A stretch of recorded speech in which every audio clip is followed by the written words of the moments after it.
That's recording. Would you do me the honors, Dakota? All right, here we go. BJ's face when I did that, I was just like, oh, okay. Oh, you fancy? We don't have a real clippy thing, so we use Dakota. That was the beat, too. That was nice. Just barely. Hey, everybody. Welcome to another episode of the Josh Line Team. Brought to you by. I can't talk today. Brought to you by Velocity Lending. I am here with the usual hosts, Josh Lyon, Dakota Burke, and we have a special guest today as well, Mr. BJ Hill. What's up, my man? How you doing? Doing good. Doing well. So yeah, we're just gonna have a quick conversation about what BJ does, how he can help, and how he helps these guys also, because I know that you guys do a lot of collaboration with just your own homes and with customers and referrals and things like that. So BJ, if you can just introduce yourself real quick and just tell us what it is you do. Yes, sir. BJ Hill. I own Summit Insurance out of Loveland, which is actually multiple insurance agencies that were recently combined, but doing that for about 6 years. And I guess as in the insurance world, as far as Allstate goes, we're what's in good hands. Classified as an elite agency, which means yes, you are in good hands. That's correct. How often do you use that slogan with your customers? We not as often as you would think. We just try to avoid the mayhem. We try to bring up the mayhem guy because everybody likes him. I like it. I'd be like, BJ Hill, you're in good hands every single time. That's what I would do. Dakota didn't take her hand. Yeah, he didn't take my hand. It's fine. So He doesn't want my insurance anyways. Yeah, it's supposed to be like this. Yeah, you're in good hands.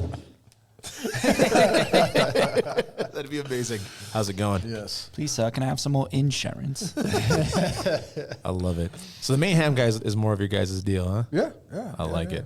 It's funny. That guy's actually, he was on Rescue Me, and he was like the brother's lawyer, or he was like police guy, He wasn't was he? a police officer. He's his brother. Yep. I love that guy. Good dude. Okay, so sorry, I'm gonna get slightly off topic. Don't ask me his name. What are your favorite commercials, Allstate wise? Oh, any of the Mayhem ones. Yeah. Between the four of us, I'm not a big fan of the other ones, but the Mayhem ones are always the stuff that people recognize and gravitate towards. That's fair. I'm trying to think of what other commercials. The influencer one's my favorite one. That's good. When he's out just dancing. Tens and tens of views. He's been doing that for a minute too. But anyway, sorry, I'm getting off topic just because it's been a do long love the time, commercials, actually. so.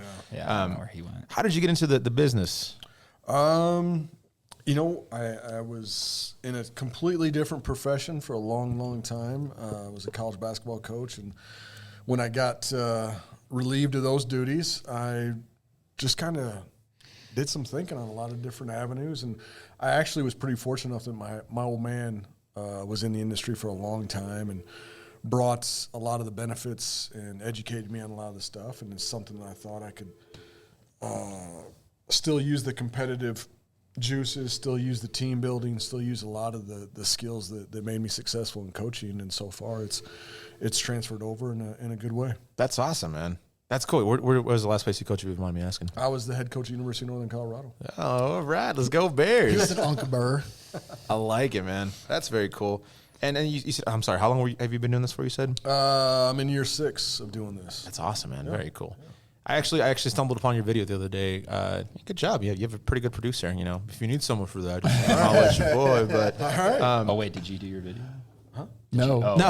Okay. I thought you were tooting your own horn there for a second, my dude. no, just trying to get myself out there. It was honestly. really good, though. I commented on it. Yeah, no, it looked really good. So I mean, it's not as funny as ours. But, Right, that's true. yeah, you I just do need to get some more levity in. you just need a really funny creative director That's that can true. just do it for you. But it's fine. I don't know anybody. He was like real serious about insurance. Yeah. Which is fair because it's important. So how do you tie into Velocity at all? I mean, not that you how do you collaborate with Velocity? I should probably say, or how do you help these guys out? No, just try to add value to their processes and to their clients. Because what I've found coming from a completely different industry, and really, to be honest with you, before becoming an agent is not knowing a great deal about insurance myself, is that the general public is vastly undereducated on what insurance can do for you, what it protects, and how much you need. And so what we try to do for these guys is just partner and, like I said, bring value to their process. When they get somebody under contract, try to connect with them and just see if it's something that they do want some more education on and make sure that they are properly protected. What are some things that you could probably say just like right now that maybe is good knowledge for someone who works in insurance or knows insurance, but maybe not necessarily like knows insurance, like me, for example. Like I have no idea about insurance at all. It's just besides that I paid for my car. You mean and- somebody that like has insurance but doesn't know much about it? or just like what are some like things that you can kind of just like name off right away that are factually or just like good to know when it comes to situations of the process of insurance or how that works? Yeah, I think one of them is we're now getting to a situation where we've got a generation of people that have been with Geico and Progressive, and they think they have home policies with them when actually they don't do home policies. And so they actually have their stuff with somebody else. And when you come across those situations, more times than not, they haven't actually talked about their insurance with an agent. And so they don't know if they are properly protected. And what I'm leading into is a situation like the Marshall fires, where you've got a whole community of people. I think the latest figure I saw, was 69% of those people were underinsured. Oh goodness! And so that means they cannot afford to rebuild what they just left. And that's what insurance is for, is to make you whole again after a situation like that. And 69% of those people were not. And I think the biggest part of that is they haven't had a regular, what we call just an insurance review. Yeah, that's crazy to think about because you just assume like I'm sure like, you guys probably go through that as well. Like when someone just buys a house, because I think the state of Colorado is required to have homeowners insurance, correct?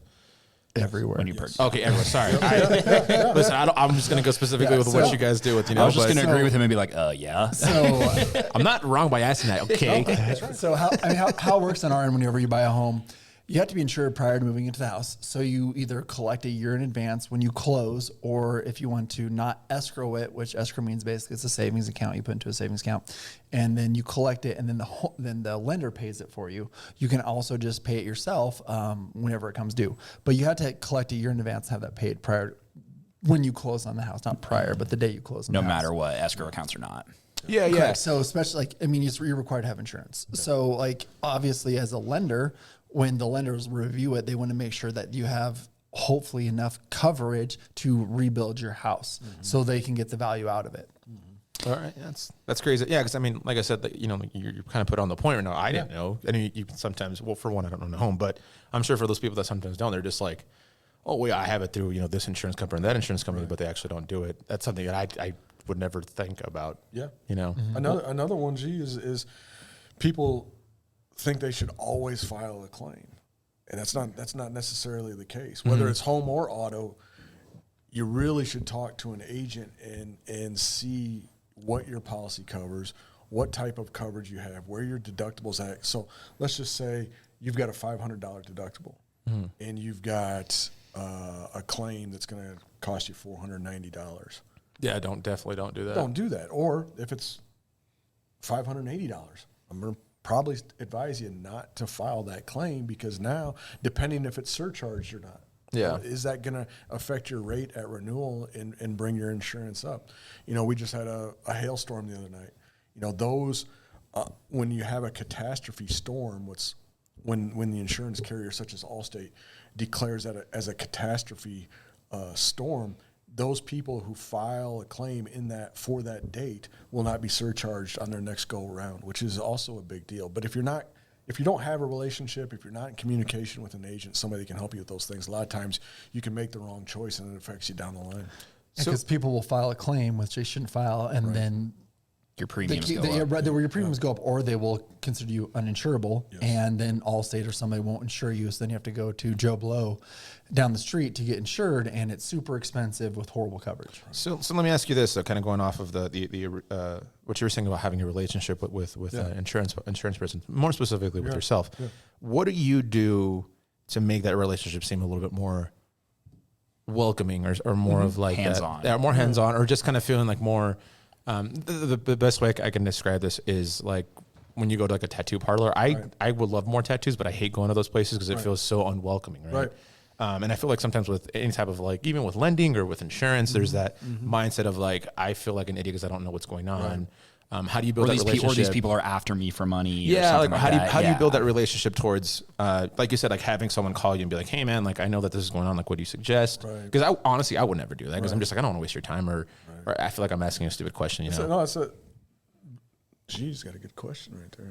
You guys should be impressed. surprises That's a us every great once in that's a a while. great question, and where we try to build it is from day one. You know, from the sale, we follow up with an onboarding call, and what we're trying to do in that onboarding call is if Dakota has just signed up with insurance with us, we're trying to get his preferences. How does he like to communicate? Is he a texter? Is he an email guy? That's cool. You know, so people are communicating in what's comfortable for them. You know, a lot of people want to talk. Some people they won't pick up the phone, but they're going to text us all the time. That's a big one because that leads down the road and really solves a lot of problems from the get-go if there is a situation, because now ease of communication leads to efficiency in whatever they need done. Whereas if you don't know how they want to communicate and you're trying to track them down in 3 different ways, not only are they getting wore out, your team's getting wore out, and it just doesn't lead to a great experience. And at the end of the day, we just want them to have the best experience possible. Absolutely. Yeah, man. And that's the thing is, like, I think more than ever right now, there is something to be said about having places that have, like, you know, like insurance or lending that you need to feel welcoming sometimes because people have no idea or don't have the knowledge, and you obviously don't want to set them up for failure. But I also feel like there's a lot of places out there that just kind of like quantity over quality, right? That's awesome that you actually take the time to know how do these people prefer to be talked to, because honestly, we do live in an age where it is texting or email or he messenger. mentioned earlier things like that. Progressive or whatever, Geico, whatever online, you just boop, boop, boop, and then you have insurance and you have no idea. Same thing like Yeah, do you even have an agent with those big companies? I figure it's like an 800 number. It's that you probably call. like Rocket, where you just call and then like you get passed around to 17 different people to hop in your file, and then it's like 20 minutes, 30 minutes on the phone. They're like, I don't know. Right.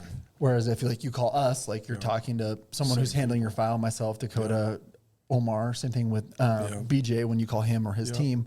BJ and I have a kind of similar setups where it's like you may not always be able to get a hold of me or may not be able to get a hold of BJ, but you can get a hold of our team who knows what's going on. Well, and ultimately, like the goal of keeping customers on a route like keeping customers from coming for having customers come back is obviously building that relationship, right? I think, I think you guys both do that very well. So I'll applaud to both of you guys individually for doing that. Yeah, to me, in both industries, I personally, again, and I think it's almost been beneficial for me coming to this industry from something so different is, and I think both of us believe wholeheartedly in education. And you can't assume that people know more than what they do. And if they sit there and they say, hey, I know this already, then great, then we can move on to the next thing. Yeah. But when they walk away feeling like, hey, these guys took the time to educate me on my largest investment to date, that's what what leads to that referral business that you. I would come back for sure, man. I mean, that's the thing. I think there's probably a stigma, and I might be wrong on this, but I feel like there's a stigma nowadays of just like, even if you don't know what's going on, you don't say anything to, like, for one, I feel stupid, and two, just to like, oh, they got it though. They figured it out. But yeah, I mean, like, just today's conversation, I was like, oh, words. So if I were to go with these guys, like, I'm not actually protected through what they're saying. It's a secondary company kind of thing. And I think that starts with the leadership of the organization. Absolutely. And impressing that amongst your team members to understand that situation, that, hey, we're not trying to be that quick wham bam thank you ma'am process. We want to stop, we want to ask the right questions so these people do feel like they can open up and ask those things. And I think there's also like a consequence of just kind of doing it like right away that people kind of forget is that, well, if you just do it at corner over corner, you're still going to be dealing with that customer probably longer than you probably should have, right? Yeah. Like, you're wasting your time just like, oh, I should have just explained this in the beginning. Now I'm explaining it two or 3 years later after this is happening, and I'm having to deal with it when it could have been evaded by just having those conversations. Or it's not even 2 or 3 years later. Like for us, we do our meetings with clients to go over line by line what's going to be on the loan estimate, how we calculate interest rates, and all that good stuff. So once they're under contract, we've done that recently, and then they know what it is. So we can just send it out. Hey, you've seen this before. Just obviously let us know if you have any other questions, but you've already seen it. We've gone over it. You should have a knowledge of it. Let's go ahead and get moving for you.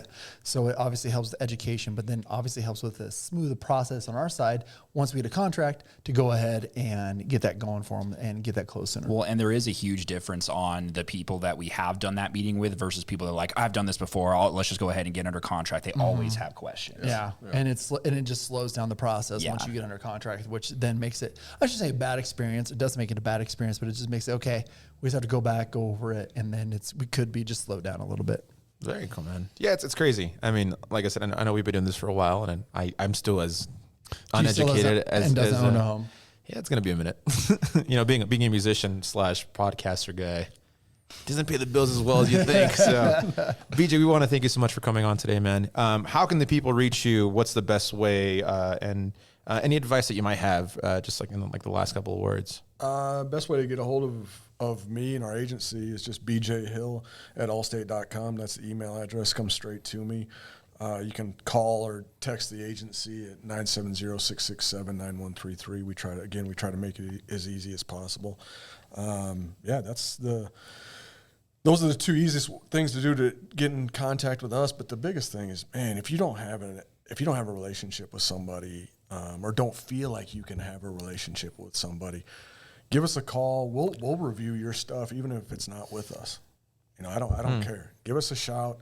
Let us take a look at it. We've got applications and software set up where you can simply click on a couple of links. All your current stuff will get sent right to us. You don't have to have that long conversation if that's something you're not comfortable with, and then we can call you back with that review and just say, hey, this is something I would suggest, or hey, you're in great shape. Yeah. Witt's doing a great job. And one thing we do with BJ too is whenever we get contracts, Dakota, as soon as he gets the contract, we just get a quick quote, just to say, hey, this is where Allstate's at. If you guys haven't got any insurance, if you have an insurance person, cool, awesome. If not, here's a second option for you. Cool. BJ, thank you so much for joining us, man. Appreciate if you you guys have any guys. questions, Auto, please- home, life, BJ Hill, Summit Insurance. Hype man. Hype man. Wait, which one is it? Hold on. Oh, wait, this is off. That's why. Hold on. Wiki. Nice. Thank you guys again so much for tuning in. Hope you guys have enjoyed this wonderful episode. We're going to have a lot more coming up as well. So please have a good day, have a good evening, have a good night. BJ Hill, thank you so much. This is the Josh Lyon Team Podcast brought to you by Velocity. Adios. Cheers, Thanks, you guys. everybody. Bye-bye.